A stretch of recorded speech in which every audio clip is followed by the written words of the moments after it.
True কলারের দিন শেষ, গুগলেই সমাধান। সারা বিশ্বে স্প্যাম কল থেকে শুরু করে স্প্যাম মেসেজের উপদ্রব বেড়েই চলেছে।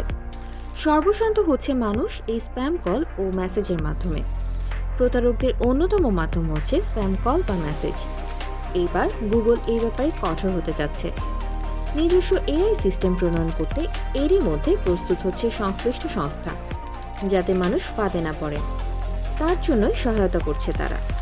কিছু অ্যান্ড্রয়েড অ্যাপের ঝুঁকি সম্পর্কে সচেতন গুগল, সেই সঙ্গে যাতে ব্যবহারকারীদের ব্যক্তিগত তথ্য চুরি না হয়, এজন্য তারা ওই সব অ্যাপের কার্যকলাপের উপরও নজরদারি চালাবে।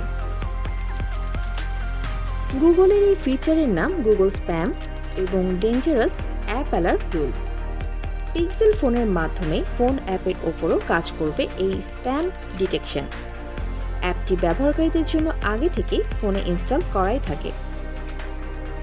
প্রাথমিকভাবে গুগল নিজেদের এআই টেক ব্যবহার করে কলের সম্ভাব্য ঝুঁকি নির্ধারণ করে, সেই সঙ্গে ব্যবহারকারীদেরকেও সতর্ক করে দেয়।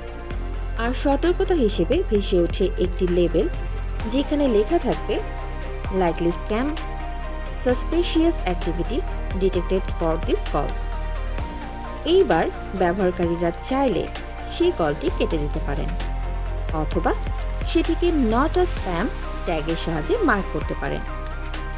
তবে গুগলের এই স্প্যাম কল ডিটেক্টর অন্যান্য অ্যাপের চেয়ে খানিকটা আলাদা, কারণ এটি শুধু ইনকামিং কল থেকে যে স্প্যাম কল ধরতে পারবে তা নয়, মেশিন লার্নিংয়ের মাধ্যমে কলারের কথা শুনেও এটি প্রতারক কিনা তা শনাক্ত করতে পারবে।